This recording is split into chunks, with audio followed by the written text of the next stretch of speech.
నిన్న ఊపిరి మూవీ చూసా. మూవీలో హీరో కార్తిక్ గారు తను ఆర్టిస్ట్ అని ఒక పెయింటింగ్ వేసాక రిలీజ్ అయ్యారు కదా. సో నేను కూడా అలాగే వాల్మార్ట్ వెళ్ళిన ప్రతిసారి స్టేషనరీ సెక్షన్లోకి వెళ్ళినప్పుడల్లా నాలో కూడా ఒక ఆర్టిస్ట్ ఉన్నారేమో, నేను ఎందుకు డ్రాయింగ్ చేయకూడదు అని నాకు అనిపించింది. సో వెంటనే వాల్మార్ట్లో ఓ డజన్ బ్రష్లు, ఒక స్కెచ్ బుక్ అండ్ కొన్ని కలర్స్, పెయింటింగ్ కలర్స్ కొనేసాను. ఇంకెందుకు, స్టార్ట్ చేద్దాం పదండి. ఇది నాకు చాలా బాగా నచ్చింది బుక్, స్కెచ్ బుక్. డిజైన్ బాగుందని తీసుకున్నా విత్ కలర్. ఇక మొదలెడదామా. సో ఫస్ట్ పెయింట్ వేయాలంటే దానికి ఫస్ట్ ఒక స్ట్రక్చర్ కావాలి.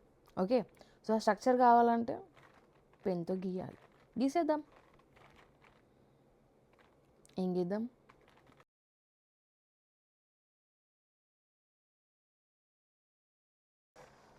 సిచ్యువేషన్ వచ్చాక అర్థమైంది మనకి బొమ్మలు గీయడం రాదు అండ్ పెయింట్స్ ఎలా వాడాలో తెలియదు. ఇంతటితో ఈ చాప్టర్ క్లోజ్. నాకు ఒక ఫ్రెండ్ ఉంది, తను మండాలా ఆర్ట్స్ చాలా బాగా చేసిద్ది. తనకు కాల్ చేశాను. నీ మండల ఆర్ట్ డిజైన్స్ చూస్తే చాలా బాగున్నాయి, నాకు కూడా నేర్చుకోవాలనిపిస్తుంది. అసలు ఏమేమి కావాలి దీనికి?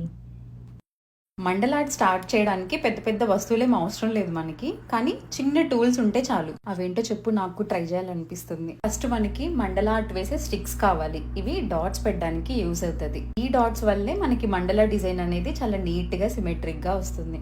అంటే బ్రష్ అవసరం లేదా? బ్రష్ కూడా యూజ్ చేయొచ్చు, కానీ ఈ డాటింగ్ టూల్స్ వాడితేనే మనకి ప్యాటర్న్స్ అనేవి పర్ఫెక్ట్గా వస్తాయి. సరే, ఇంకేమైనా కావాలా? ఎస్, పెయింట్తో డాట్స్ పెట్టుకోవడానికి ఇలా వుడెన్ బోర్డ్స్ అయితే బాగుంటాయి. బోర్డ్స్ మీద మాత్రమే చేయాలా? అవసరం లేదు. మండల ఆర్ట్ అనేది క్రియేటివ్గా ఎక్కడైనా చేయొచ్చు. ఎగ్జాంపుల్కి క్యాన్వాస్, షీట్స్, స్టోన్స్. నేనైతే బాటిల్ ఆర్ట్ పై కూడా ఇలా డాట్స్ పెట్టడానికి యూజ్ చేశాను. అవునా, చూస్తుంటే నాకు కూడా ట్రై చేయాలనిపిస్తుంది. ట్రై చేయి, ఇది టైం టేకింగ్ అయినా కానీ చాలా రిలాక్సింగ్ ఉంటుంది. సో ఈ ఇన్ఫర్మేషన్ బేస్ చేసుకొని నేను ఈ మండల ఆర్ట్లో డ్రా చేద్దాం అనుకుంటున్నాను. సో అది ఎలా వచ్చింది ఏంటి అనేది నెక్స్ట్ వీడియోలో మాట్లాడుకుందాం. Okay, bye.